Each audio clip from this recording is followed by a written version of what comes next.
मेरो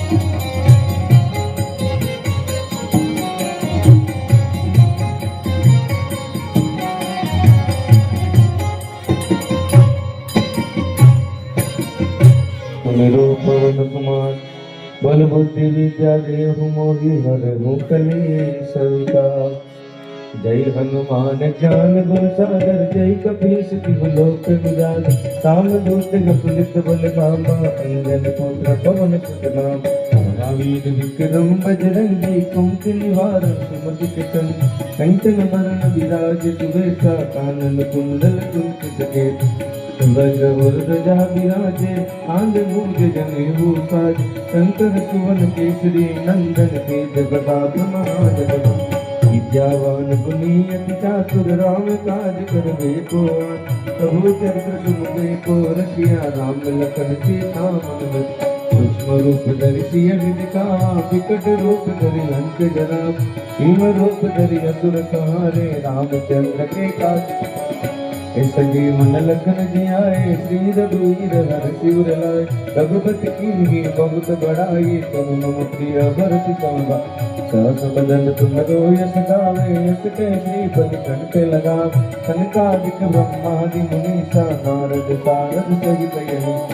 कुबेर दिगपाल जहाँ ते कवि को विद कह सके कहाँ। तुम उपकार सुग्रीव कीन्हा राम मिलाए रजपद में। तुमरो मंत्र विभीषण माना लंकेश्वर भय सब जग जान।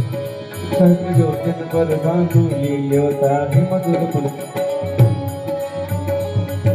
प्रभु मौद्रिका मिल मुख माही जल दिलाद गए अजर बनाही। दुर्गम काज जगत के जेते सुगम अनुग्रह तुम्हारे देते। राम दुआरे तुम रखवारे होता न आज्ञा बिनु पैंसार। सब सुख लगे तुम्हारी सरना तुम रक्षक काहू को डर। अपन तेज समारो आपे तीनों लोक हांकते कापे। भूत पिशाच निकट नहीं आवे महावीर जब नाम सुना। नासे रोग हरे सब पीरा निरंतर हनुमत बीरा। संकट ते हनुमान छुड़ा मन क्रम वचन ध्यान जोला। सब पर राम तपस्वी राजा तिनके काज सकल तुम साज। और मनोरथ जो कोई लावे सोई रमत जीवन फल पा। चारों युग करता है परसी जगत विद्या। साधु संत के तुम रखवारे असुर निकंदन राम दुख। अष्ट सिद्धि नवनिध के दाता सबर न जानकी मान। राम रसायन तुम्हारे पासा सदा रहो रघुपति के दास। तुमरे भजन राम को पावे जन्म जन्म के दुख बिसरावे। अंत काल रघुवरपुर जाए जहाँ जन्म हरि भक्त कहाए। और देवता चित्त न धरे हनुमंत से सर्व सुख कर। संकट कटे मिटे सब पीरा जो सुमरे हनुमत बल। जय जय जय हनुमान गोसाई कृपा करो गुरुदेव की नाम। जो सत बार पाठ कर कोई तो कई बंदी मान। जो यह पढ़े हनुमान चालीसा होई सिद्धि साखी गौरी।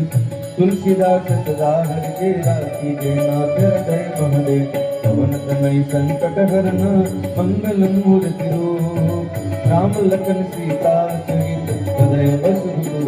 सियावर रामचंद्र की जय रघुवीर रामचंद्र की जय। पवन सुत हनुमान की जय उमापति महादेव की जय। बोलो रे भाई सब संतन की।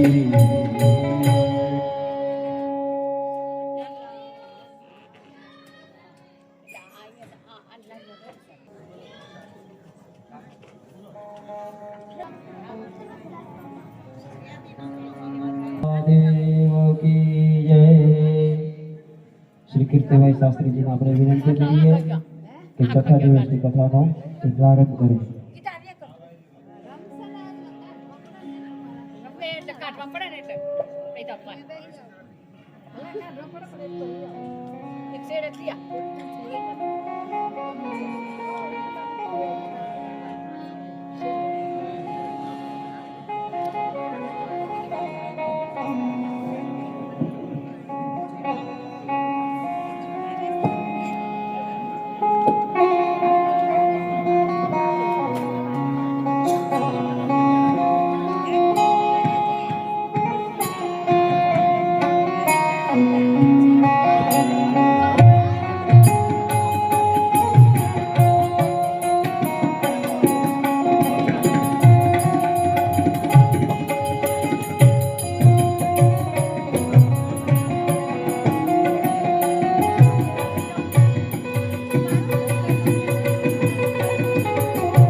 गणेशाय नमः।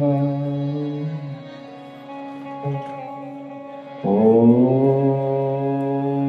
श्री शारदाय नमः। ॐ श्री सरस्वत्यै नमः। वक्रतुण्ड महाकाय सूर्यकोटि समप्रभ निर्विघ्नं कुरु मे देव सर्वकार्येषु सर्वदा। या देवी सर्वभूतेषु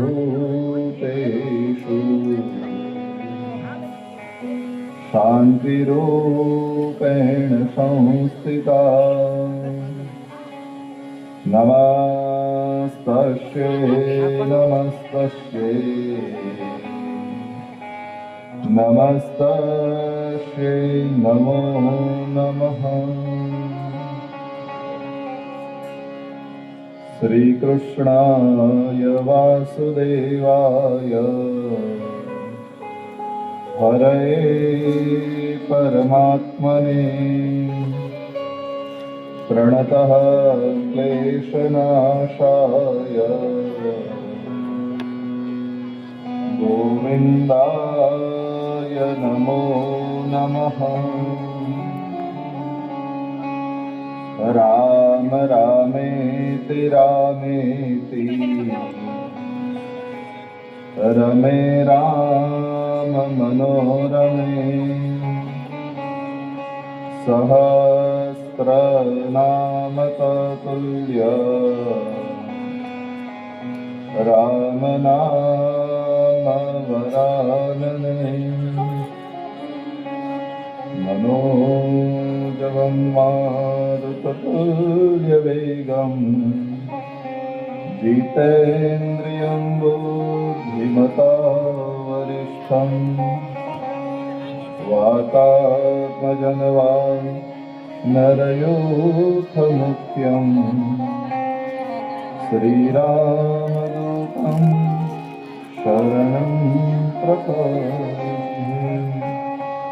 ॐ त्र्यम्बकं यजामहे सुगन्धिं पुष्टिवर्धनम् उर्वारुकमिव बन्धनान् मृत्योर्मुक्षीयमामृताम्।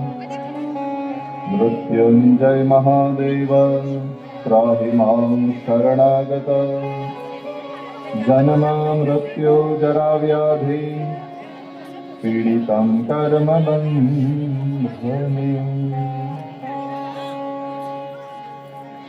शम्भो शरणे पड़ी मागु घड़ी रे घड़ी कष्ट तापो। दया करी दर्शन शिवा शंभु शरणे पड़ी मागू घड़ी घड़ी कष्ट तापो। श्री राधे हरि बोल। शिव दर्शन आपो।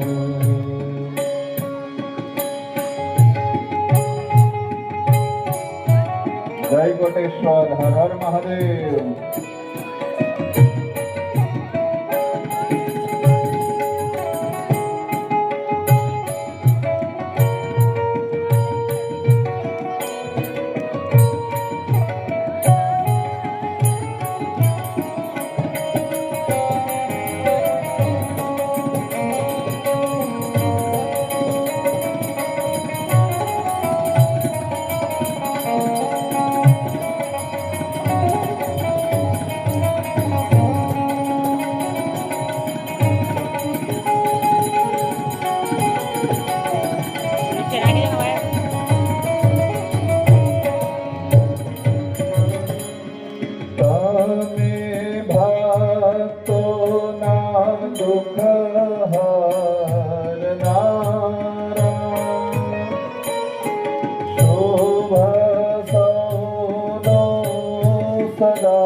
મંદમતી તારી અકળ ગતિ કષ્ટ તાપો દયા કરી દર્શન શિવાપો મારી મંદમતી તમારી અકળ ગતિ કષ્ટ કાપો દયા કરી દર્શન શિવયાપો હરિ બોલ શ્રી રાધે જય શ્રી રાધે હર હર મહાદેવ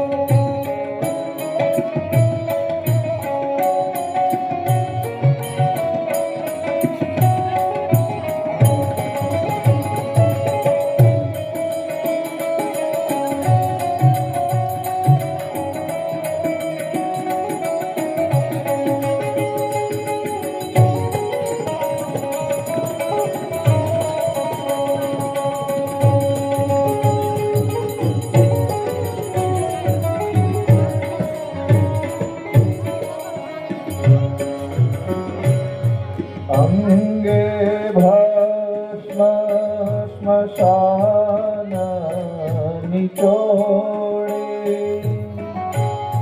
સંગે રાખો સદા ભૂત તોડે અંગે ભસ્મ સ્મશાનની જોડી સંગે રાખો સદા ભૂત તોડી હાલે તિલક કયો કંઠે વિષ ભર્યો અમૃત આપો દયા કરી દર્શન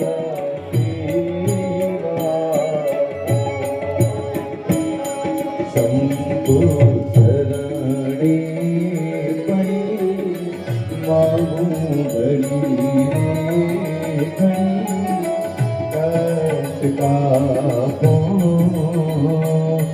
દયા કરી દર્શન શિવયાપો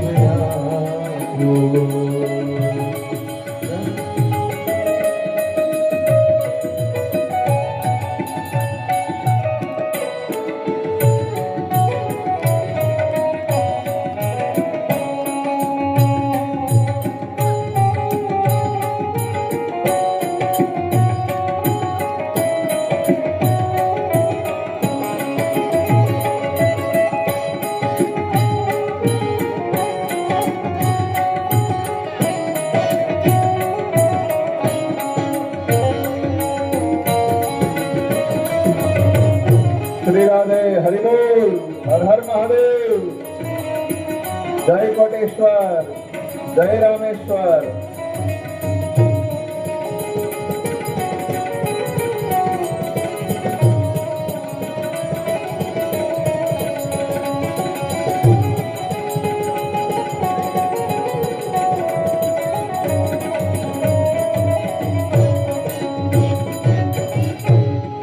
नेते नेते जावेद કહે છે મારો ચિતડો ત્યજાવા કહે છે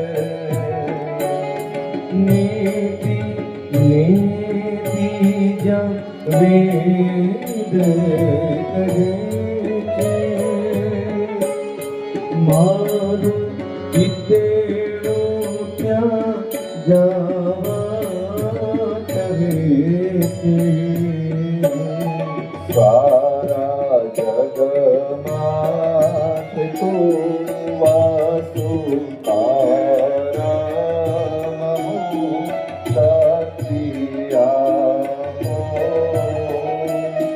દયા કરી દર્શન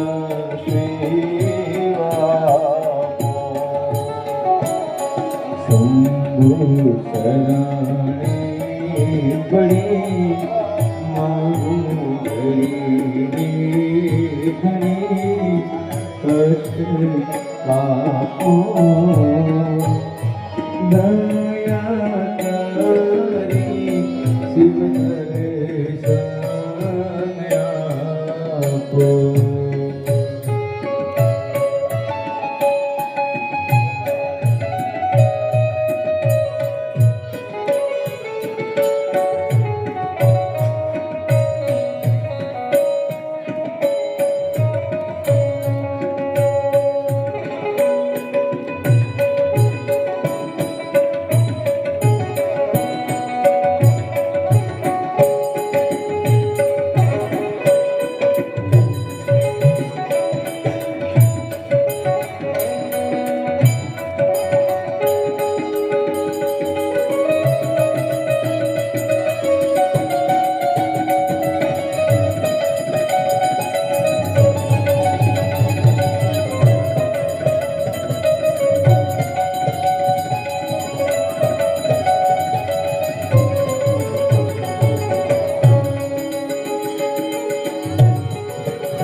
પ્રવાસી છતાં આત્મ કેમાં ઉદાસી હું તો એકલા પંથ પ્રવાસી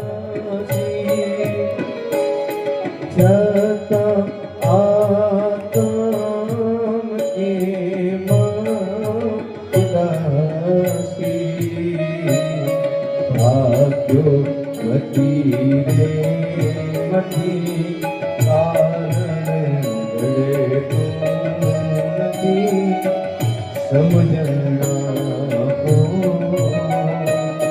દયા કરી દર્શન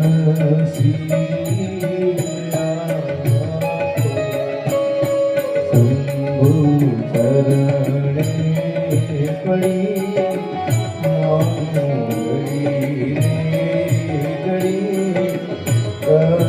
કાપો દયા કરી દર્શન શિવયા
આપો દ્રષ્ટિમાં તેજ અનોખું,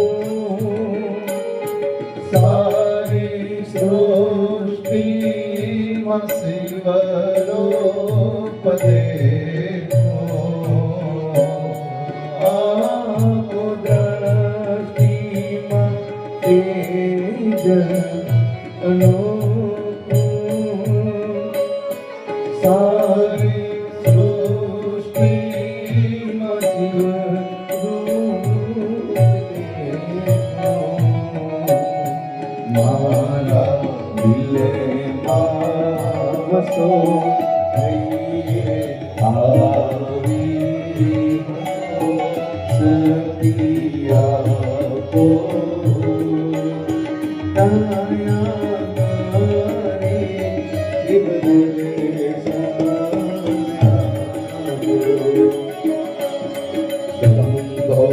શરણે પડી માગુ ઘડી રે ઘડી કષ્ટ આપો.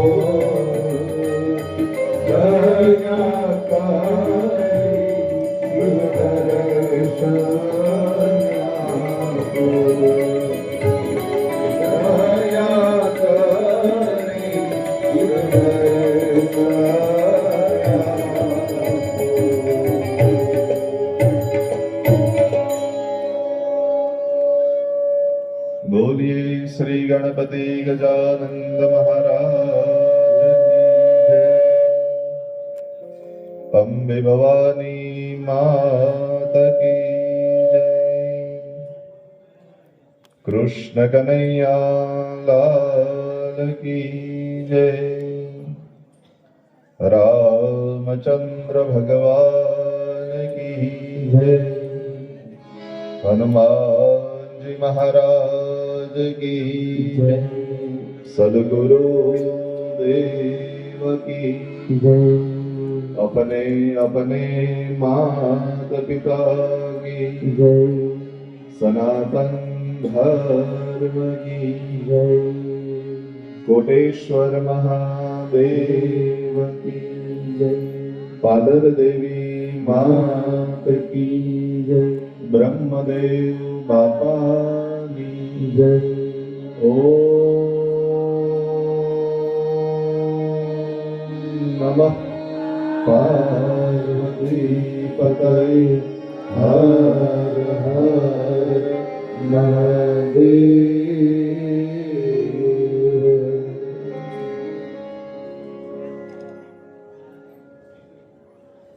श्री पंचवटी सोसायटी महिला मंडળ દ્વારા આયોજિત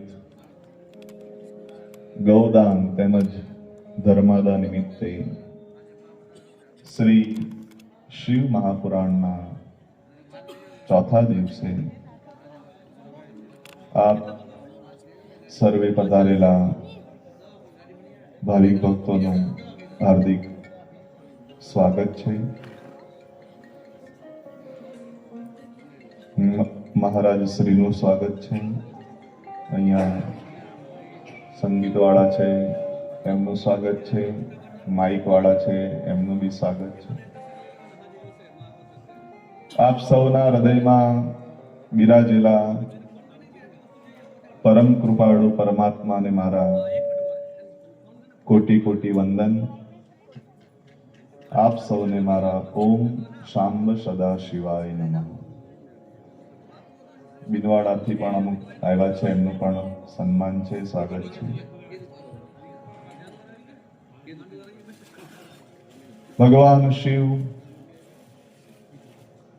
એ જ કલ્યાણ છે અને દરરોજ કહું છું એ પ્રમાણે આ જીવને શિવ સુધી દોરી જવાનું જો કોઈ સાધન હોય તો એ આ શિવ મહાપુરાણની કથા છે. ભગવાન શિવ એ દરેકનું કલ્યાણ કરે છે અને ભગવાન શિવનો પરિવાર એ પણ આપણને એ જ ઉપદેશ આપે છે. ધ્યાનથી ભગવાન શિવ પરિવારનો જો તમે અભ્યાસ કરો, ચિંતન કરો, વિચાર કરો, તો ભગવાન શિવના ગળામાં શું છે? સર્પ છે, સાપ. ભગવાન શિવનું વાહન શું છે? નંદી. માતાજીનું વાહન શું છે? સિંહ અથવા તો વાઘ. એમના બંને દીકરાઓ કાર્તિકેયજી અને ગણેશ. કાર્તિકેયનું વાહન શું છે?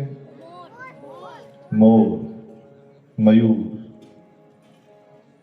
અને ગણેશજીનું વાહન ઉંદર. હવે નાગને અને ઉંદરને જામે ન જામે, છતાં પણ એક પરિવારમાં રહે છે.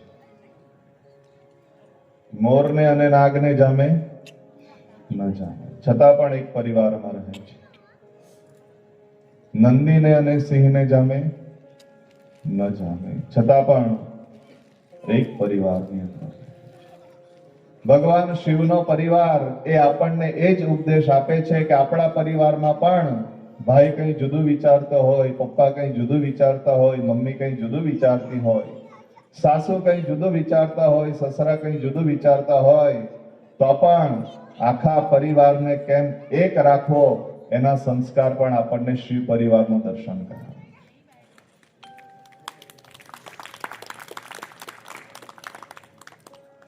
ઘણી વખત પરિવારની અંદર કોઈને કોઈ વાતે થોડી રકઝક થઈ જતી હોય છે. દરેક પરિવારમાં થતું હોય છે. પણ શિવ પરિવારનું દર્શન કરો, જેનાથી આપણા પરિવારની અંદર પણ સંસ્કારો આવશે. કેમ જીવન જીવવું એ પણ આ ભગવાન શિવની કથા આપણને શીખવાડે છે. ગઈકાલે આપણે વિદ્યેશ્વર સંહિતા પૂર્ણ કરી અને પછી રુદ્ર સંહિતા ચાલુ કરી, અને રુદ્ર સંહિતાની અંદર આપણે સતી પ્રાગટ્યનું દર્શન કર્યું. કેટલા શ્લોક આવે છે શિવપુરાણમાં? પાછો યાદ કરાવું. કેટલા? કેટલી સંહિતાઓ છે? કઈ કઈ? એ ભૂલાઈ ગયું. ગીતાજીમાં કેટલા અધ્યાય છે? રામાયણમાં? રામાયણની અંદર કાંડ આવે છે, 7 કાંડ છે. આ બધા આપણા આધ્યાત્મિકને લગતા જે પણ વિચારો છે, જે પણ જ્ઞાન છે, એ આપણને હોવું જોઈએ. ભલે બધું જ આપણે ન જાણીએ, પણ થોડું ઘણું જ્ઞાન આપણા પરિવારમાં, આપણા બાલ બચ્ચાઓમાં, આપણા દીકરીઓમાં, આપણી દીકરીઓમાં હોવું જોઈએ. 24,000 શ્લોકનું શિવપુરાણ, એની અંદર 7 સંહિતા. પ્રથમ સંહિતા વિદ્યેશ્વર સંહિતા. આજે કહી દઉં છું, કાલે તમારે કહેવાનું છે. બીજી સંહિતા છે એ રુદ્ર સંહિતા છે. ત્રીજી સંહિતા શતરુદ્ર સંહિતા. ચોથી સંહિતા એક કોટી રુદ્ર સંહિતા. પાંચમી સંહિતા ઉમા સંહિતા. છઠ્ઠી સંહિતા એ કૈલાસ સંહિતા. અને 7મી સંહિતા એ વાયવીય સંહિતા છે. એની અંદર આપણે રુદ્ર સંહિતાનું દર્શન કરી રહ્યા છે, અને સતીખંડની અંદર માં સતીનું દિવ્ય પ્રાગટ્ય થયું છે. અને ત્યારબાદ સતીને ભગવાન શિવને મેળવવા છે માટે નંદાવ્રત અહીંયા સતી કરે છે. નંદાવ્રત એટલે કે આસો મહિનાની અંદર જ્યારે નંદા તિથિ આવે, નંદા તિથિ એટલે એકમ, છઠ અને એકાદશી, એને નંદા તિથિ કહેવાય છે. પાંચમ, દશમ અને પૂર્ણિમા એને પૂર્ણ તિથિ કહેવાય છે. અને ચોથ, નોમ અને ચૌદશ એને રિક્તા તિથિ કીધી છે. નંદા તિથિમાં જે વ્રત કરવામાં આવે એને નંદા વ્રત કહેવાય છે. આસો મહિનાની અંદર એકમના દિવસે, છઠના દિવસે અને એકાદશીના દિવસે ભાત અને ગોળ એ ભગવાન શિવને સતી અર્પણ કરે છે, એવું શિવ પુરાણમાં કીધું છે કે જેથી સતી એ શિવને પતિ સ્વરૂપે મેળવી છે. આખો દિવસ ઉપવાસ રાખવા.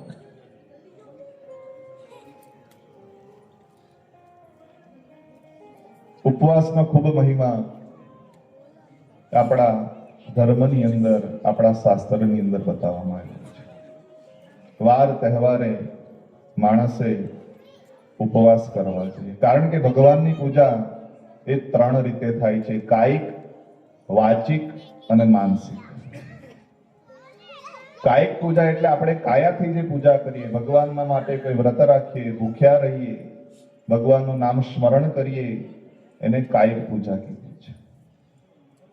વાચિક પૂજા એટલે કે કોઈ બ્રાહ્મણ દેવતાને આપણી ઘરે બોલાવીએ અને એમના દ્વારા આપણે કોઈ લઘુરુદ્ર યજ્ઞ કરાવીએ, રુદ્રાભિષેક કરાવીએ, ભગવાન શિવની પાર્થિવ લિંગની પૂજા કરાવીએ, એને વાચિક પૂજા કીધી છે.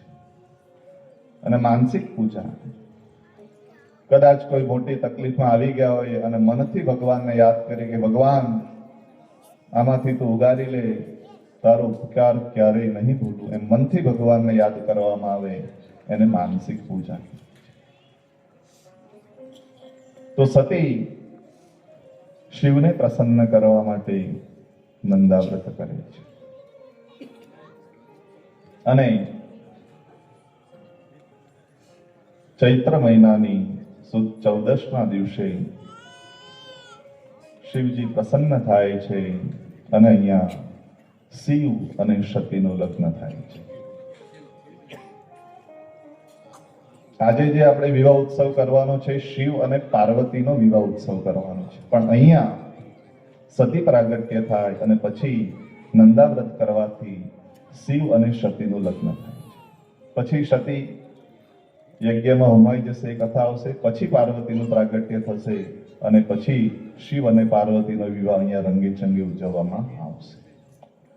અહીંયા સતી પ્રાગટ્ય થયું અને સતીના શિવની સાથે લગ્ન થયા છે. 1 મિનિટ આપણે પણ અહીંયા શિવ અને સતીના લગ્ન મંત્ર દ્વારા કરી લઈએ. મંડપ મધ્યે જનાઃ સર્વે સાવધાન, ઇષ્ટ દેવતા સ્મરણ વિધિયો સાવધાન, કુલ દેવતા સ્મરણ વિધિયો સાવધાન. કસ્તો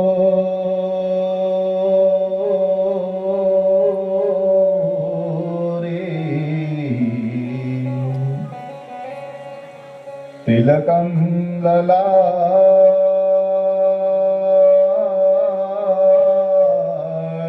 પટલે,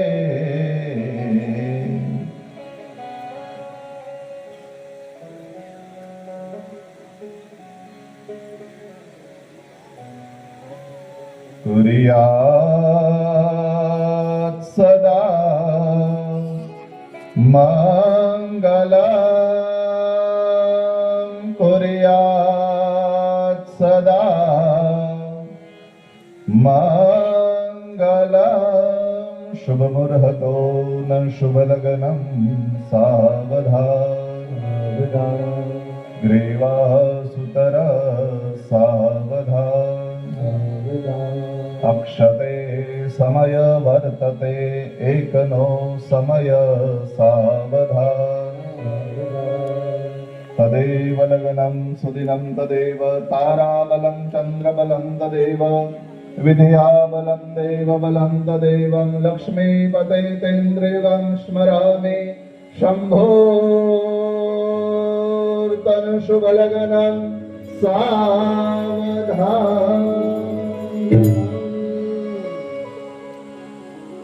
સુંદર ભગવાન શિવ અને સતીનું લગ્ન થયું. ત્યારબાદ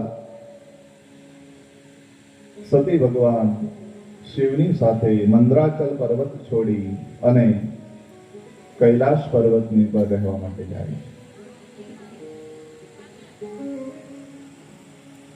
ત્યારબાદ સતી ભગવાન શિવને પ્રશ્ન કરે છે કે હે શિવજી, તમે અમને ભક્તિનો મહિમા સમજાવો. ભક્તિ કોને કહેવાય? ભક્તિ કરવાથી જીવનમાં શું આવે?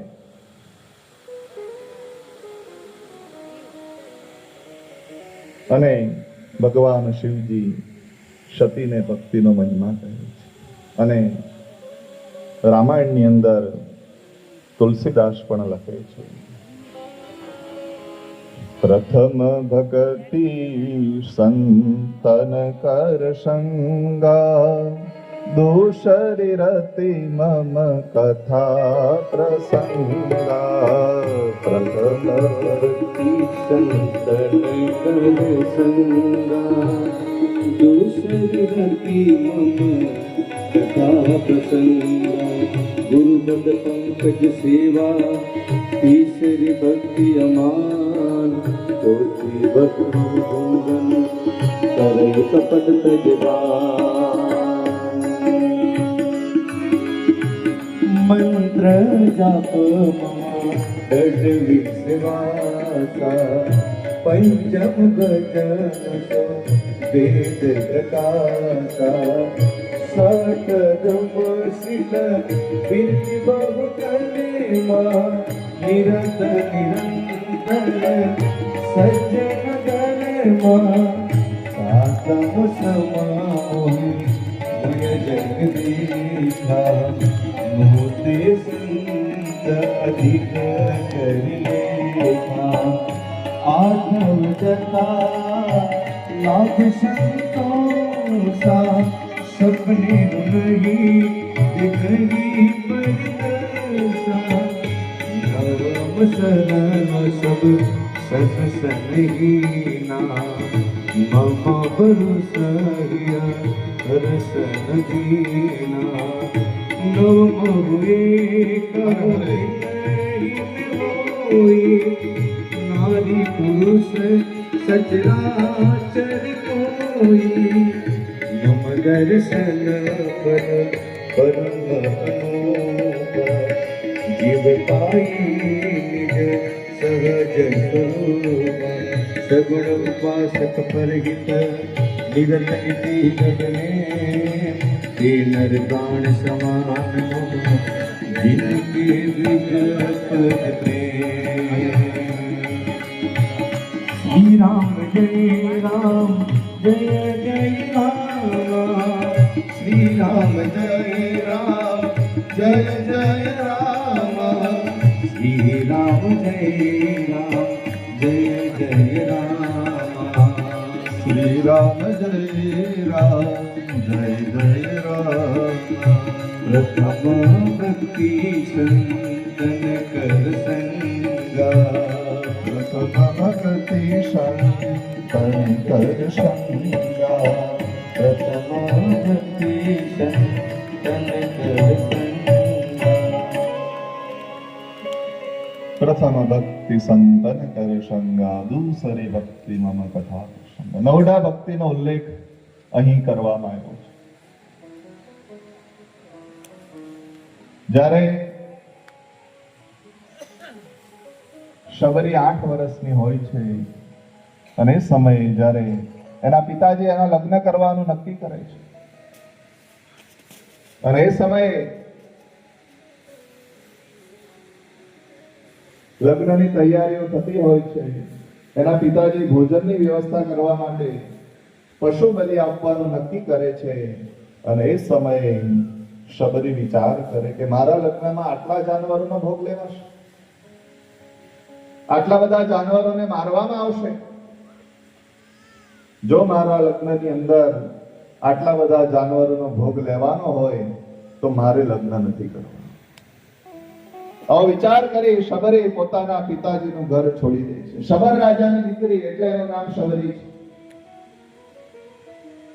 એ શબરી શબર રાજાનું ઘર છોડી દે અને જંગલની અંદર રહેવા માટે જાય છે.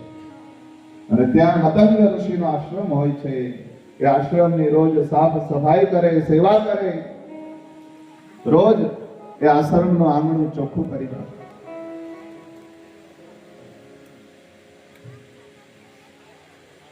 અને એ સમયે એક વખત મતંગ ઋષિ એ શબરીને જોઈ જાય છે.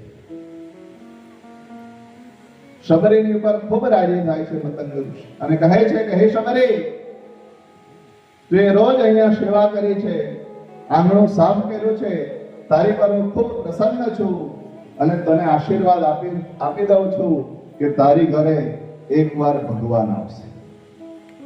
આવો આશીર્વાદ મતંગ ઋષિએ શબરીને, પણ ક્યારે આવશે એ નથી. એ 8 વર્ષની શબરી જ્યારે 80 વર્ષની થઈ ત્યારે એની ઘરે ભગવાન આવ્યા. આને કહેવાય સાચી ભક્તિ. આપણે 8 મિનિટ પણ કોઈની રાહ જોવી હોય ને તો આપણને ગુસ્સો આવી જાય કે એને રહેવા દે, આપણે નીકળી જઈએ. એમ કઈ ભક્તિ નથી. એ તો દિલમાં ભગવાનનું સ્થાન છે. અંતરાત્માનો અવાજ આવવો જોઈએ અને ભગવાનની ભક્તિ એ અંદરથી આવે છે. એની અંદર ખૂબ પરીક્ષાઓ થાય છે, પણ કલિયુગનો માણસ એ સમજી શકતો નથી. કારણ કે આપણે ક્યાંક ને ક્યાંક કામ, ક્રોધ, લોભ, માયા, આ તારું, આ મારું, બધી ઈચ્છાઓ એની અંદર આપણે ફસાયા છીએ. એક કવિએ બહુ સારું કીધું કે ચાહ આનો સે આને में आने लगी, ચાહ આનો સે पैसे कमाते लगी. પહેલા લોકો આના કમાતા, 4 આના, 8 આના, 12 આના, અને પછી રૂપિયા આવ્યા એટલે એની ઈચ્છા રૂપિયા કમાવાની થઈ એટલે કીધું ચાહ એટલે કે આપણી ઈચ્છા.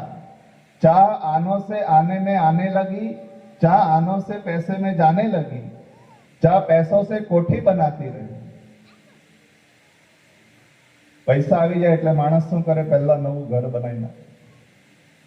चाह आनो से आने में आने लगी, चाह आनो से पैसे में जाने लगी, चाह पैसों से कोठी बनाती रही, चाह कोठी में मोटर को लाती रही. ઘર બની જાય એટલે નવી ગાડી લઈ લે.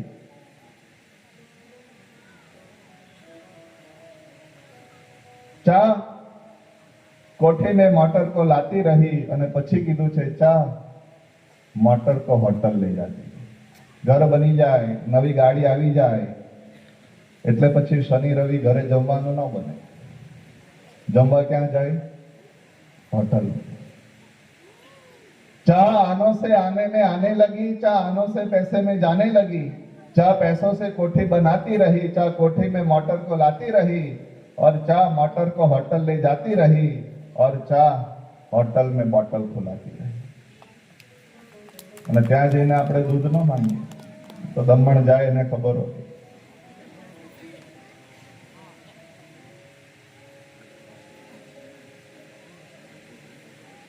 એટલે ભક્તિની અંદર ઘણી તાકાત જોઈએ, ખૂબ સહન શક્તિ જોઈએ. એ 8 વર્ષની શબરી જ્યારે 80 વર્ષની થઈ ત્યારે ભગવાન રામને દર્શન દે છે. એવી જ રીતે અહીંયા પણ ભક્તિનો મહિમા ભગવાન શિવજી એ સતીને સમજાવે છે. એ સતી જીવનની અંદર જો માણસે કંઈ મેળવવું હોય તો ભગવાનની ભક્તિ એ સર્વોપરી છે. ત્યારબાદ એકવાર હવે બહુ સુંદર કથાઓ ચાલુ થાય છે. ભગવાન શિવ અને સતી વિચરણ કરતા હોય છે. એક બાર ત્રેતા યુગમાં શંભુ ગયે ઋષિ કુંભજ પામી. એકવાર ભગવાન શિવ અને સતી એ કુંભજ ઋષિ પાસે જતા હોય છે અને એ સમયે ભગવાન શ્રી રામનું ચરિત્ર ચાલી રહ્યું હોય છે.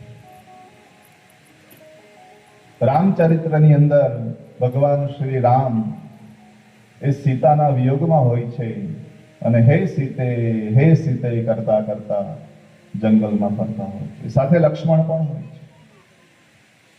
ભગવાન શિવ અને સતી જુએ છે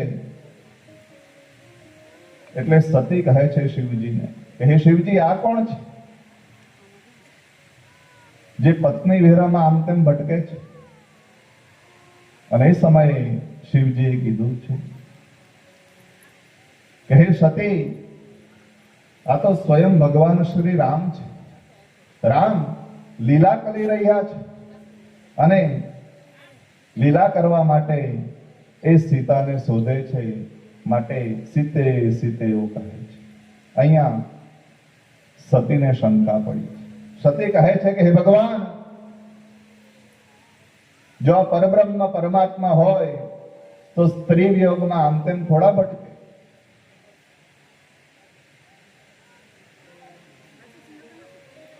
અને સતી મનમાં વિચાર કરે છે કે મારે ભગવાન શ્રી રામની પરીક્ષા કરવી છે. ભગવાન શ્રી રામની પરીક્ષા કરવા માટે સતી એ પોતે સીતાનું રૂપ લે છે. સતી વિચાર કરે કે જો આ પરબ્રહ્મ પરમાત્મા ભગવાન હશે તો મને ઓળખી જશે અને જો આ ભગવાન નહીં હોય તો એ મને નહીં ઓળખી શકે. આમ વિચાર કરી સતી સીતાનું રૂપ લઈ ભગવાન શ્રી રામની પાસે આવે, નજીક આવે અને જેવા ભગવાન શ્રી રામ એ સીતાના રૂપમાં સતીને જુએ છે એટલે બે હાથ જોડી વંદન કરે છે કે હે ભવાની, તમે એકલા શા માટે આવ્યા? ભગવાન શિવ ક્યાં છે?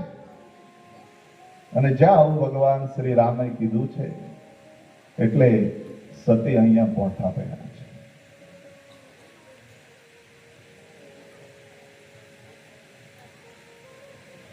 સતી તરત ભગવાન શિવની પાસે જાય છે. શિવજી કહે છે કે હે સતી, તમે ક્યાં હતા? અને સતી અહીંયા થોડું ખોટું બોલે છે. કહે છે કે હું તો ભગવાન રામના દર્શન કરવા ગઈ હતી અને દર્શન કરીને પાછી આવી.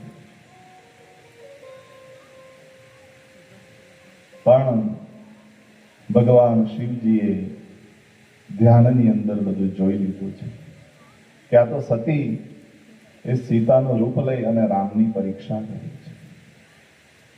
અને સીતા તો મારી માં છે અને સતીએ આજે સીતાનું રૂપ લીધું તો હું મનથી હવે સતીનો ત્યાગ કરું છું. મિત્રો, જીવનની અંદર ક્યારેય ખોટું ના બોલવું. સતી અહીંયા થોડું ખોટું બોલે છે.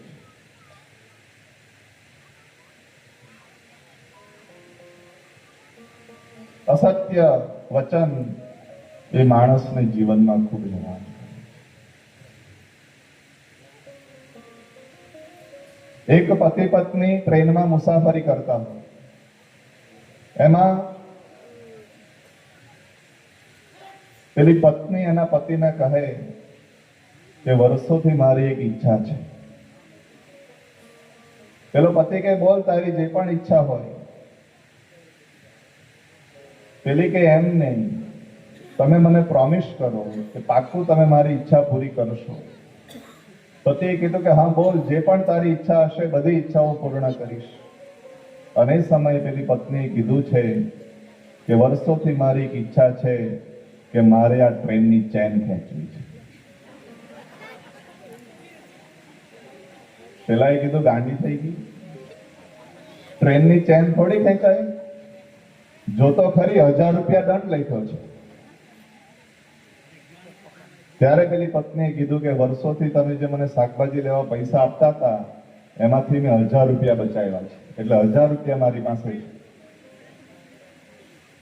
તો પેલા પતિએ વિચાર કર્યો કે 1000 રૂપિયા ખાલી ખોટા પોલીસ વાળાને આપી દેવા, એની કરતા આપણે એક કામ કરીએ કે 500 રૂપિયા તું તારી પાસે રાખ અને 500 રૂપિયા હું મારી પાસે રાખ, અને જો કદાચ કોઈ બહુ પૂછપરછ કરે તો આપણે કહેવાનું કે અમારી પાસે ખાલી 500 રૂપિયા જ છે, એટલે 500 રૂપિયામાં બધું પતી જાય. આમ પતિ પત્નીએ બધી ગોઠવણ કરી લીધી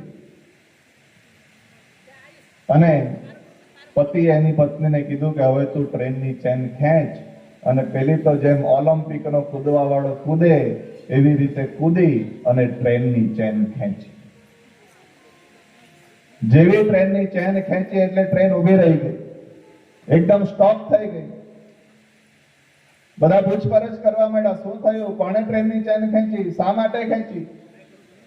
બધા પોલીસ વાળા ઇન્સ્પેક્ટર આવી ગયા અને જેવા પોલીસ વાળાને આમ તેમ બધી તપાસ કરતા જોયા એટલે પેલી પત્ની ગભરાઈ, પરસેવે રેબઝેબ થઈ ગઈ. એટલે પોલીસ વાળાએ આવીને કીધું કે બેન, આ ટ્રેનની ચેન તમે ખેંચી? એટલે બાજુમાં એક ઉપર બાપા સુતેલા હતા, પેલી બેને કીધું કે આ ટ્રેનની ચેન મેં નથી ખેંચી, પણ આ ટ્રેનની ચેન તો આ બાપાએ ખેંચી. ડાયરેક્ટ આક્ષેપ બાપા પર નાખી દીધો. પોલીસ વાળાએ બાપાને ઉઠાડીને કીધું, બાપા આ ટ્રેનની ચેન તમે ખેંચી? બાપો કે ટ્રેનની ચેન જ ખેંચે ને, બીજું શું કરે, મેં ખેંચી. સ્વીકારી લીધું તરત. એટલે પોલીસ વાળાએ કીધું, પણ બાપા ટ્રેનની ચેન ખેંચવાની જરૂર શું પડી? બાપા કે તમારી કઈ સુરક્ષા નથી, કઈ જવાબદારી નથી. પોલીસ વાળાએ કીધું, પણ થયું છે શું? ત્યારે બાપાએ કીધું કે હું જ્યારે ટ્રેનમાં બેઠો ત્યારે મારી પાસે 1000 રૂપિયા હતા, પણ આ પતિ પત્નીએ મારા 500 રૂપિયા ચોરી લીધા.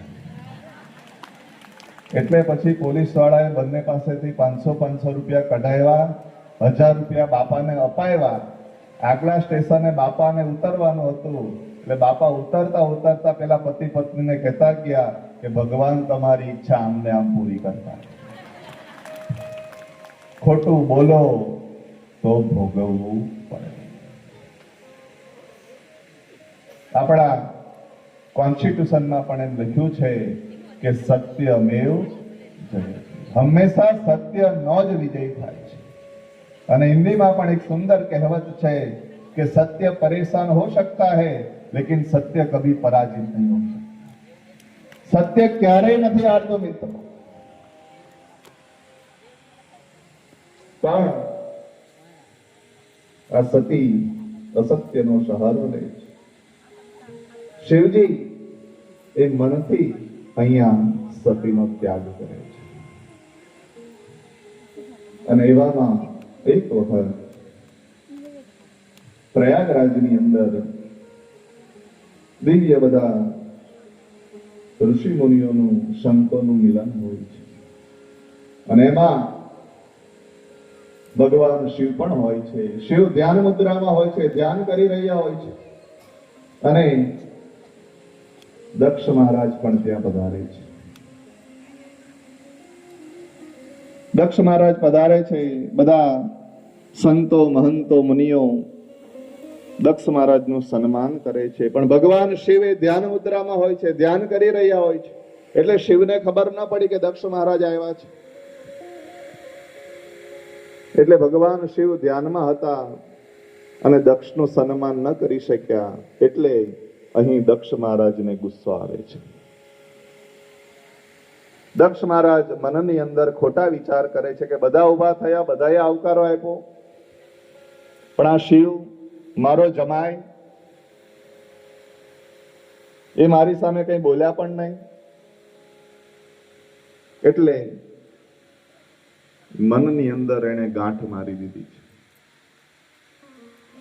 કે હું હવે શિવનો દ્રોહ કરીશ, હું પણ હવે શિવને કઈ સ્થાન નહીં આપું. અને ભગવાન શિવને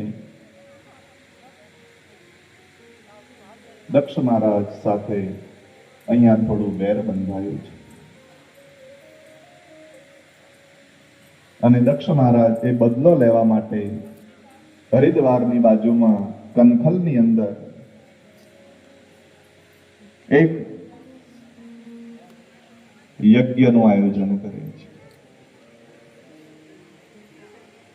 એ યજ્ઞની અંદર દક્ષ મહારાજ બધા જ દેવતાઓને આમંત્રણ આપે છે કે તમે યજ્ઞની અંદર પધારો, તમે યજ્ઞની અંદર પધારો. બધા દેવતાઓને કહે છે કે હે દેવતાઓ, જ્યારે તમે યજ્ઞમાં આવો ને ત્યારે કૈલાસ ઉપર થઈને તમારા વિમાન ચલાવજો કે જેથી શિવ અને સતીને ખબર પડે કે દક્ષ મહારાજને ત્યાં કંઈ કાર્ય થઈ રહ્યું છે.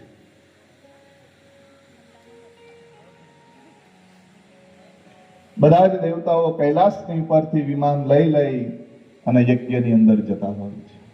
એવામાં ચંદ્રમાં વિમાન લઈને નીકળે એ સમયે સતી પૂછે છે, હે ચંદ્રમા, તમે કઈ બાજુ જઈ રહ્યા છો?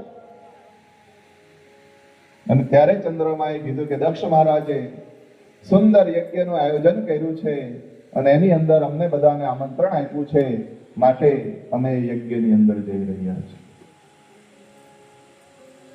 સતી વિચાર કરે કે મારા પિતાજીની ઘરે યજ્ઞ છે, બધા દેવતાઓ જઈ રહ્યા છે અને મને આમંત્રણ નથી. સતી ભગવાન શિવને કહે છે કે હે ભગવાન, હે શિવજી, પતિની ઘરે દિવ્ય યજ્ઞનું આયોજન છે, મારે જવું છે. શિવજી ના પાડે છે કે હે સતી, તમે ન જાઓ તો સારું છે. સતી કહે, પણ શા માટે? પિતાજીએ આપણને આમંત્રણ શા માટે નથી આપ્યું? ત્યારે શિવજી કહે છે કે એકવાર હું ધ્યાનમાં હતો અને તમારા પિતાનો સત્કાર ન કરી શક્યો, માટે દક્ષ મહારાજને ખોટું લાગ્યું છે અને એટલા માટે એમણે આપણને આમંત્રણ નથી આપ્યું. એ સમયે સતી કહે છે કે હે શિવજી, પિતાની ઘરે કઈ કાર્યક્રમ પ્રસંગ હોય તો આમંત્રણની રાહ ન જોવાય. દીકરી વગર આમંત્રણે પણ જઈ શકે છે. ગુરુજીની ઘરે પણ પ્રસંગ હોય તો શિષ્ય એ વગર આમંત્રણે જઈ શકે છે. અને મિત્રની ઘરે કઈ પ્રસંગ હોય તો એનો મિત્ર વગર આમંત્રણે ત્યાં જઈ શકે છે. પણ શિવજી ના પાડે છે, કહે છે કે હે સતી, તમે ન જાઓ તો સારું છે. પણ સતી કોઈ વાત માનતા નથી. ભાઈઓ, શિવજીનું પણ ચાલ્યું નથી તો આપણે બહુ વિચાર નહીં કરવાનો, બહુ ચિંતા નહીં કરવાની, ન ચાલે.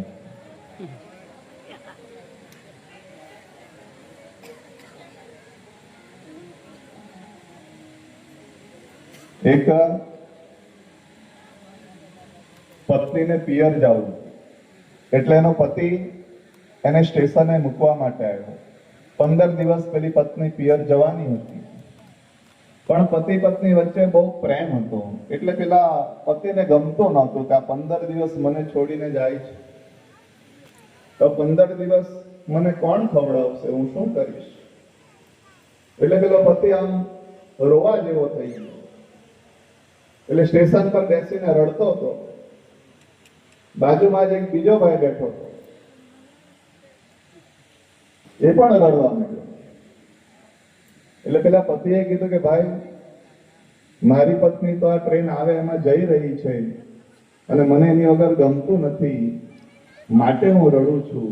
તું શા માટે રડે છે? તું તો એકલો બેઠો છે. ત્યારે પેલા ભાઈએ કીધું કે જે ટ્રેનમાં તમારી પત્ની જઈ રહી છે એ જ ટ્રેનમાં મારી પત્ની આવે છે એટલે રડું છું.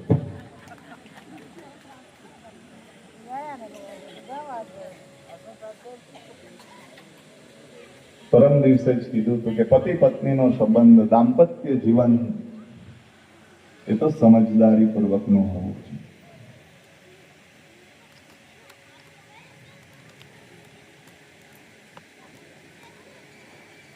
એક કઠિયારો જંગલમાં લાકડા કાપવા માટે જાય અને રસ્તામાં એક કૂવો આવે, પથ્થરવાળો રસ્તો હોય. અને એમાં એની પાસે એક લોખંડની હથોડી હોય છે. એ ભૂલથી લોખંડની હથોડી કૂવામાં પડી. એટલે એ મનથી ભગવાનને પ્રાર્થના કરે કે હવે શું કરીશ? હે ભગવાન, તમે મારી લોખંડની હથોડી કાઢી આપો. એટલે ભગવાન એની પરીક્ષા કરે. પરીક્ષા કરવા માટે ભગવાન અંદરથી ચાંદીની હથોડી કાઢી આપે અને કહે છે કે લે ભાઈ, આ તો તારી હથોડી છે. પેલો કઠિયારો કહે કે નહીં ભગવાન, મારી તો લોખંડની હથોડી છે, આ ચાંદીની નથી.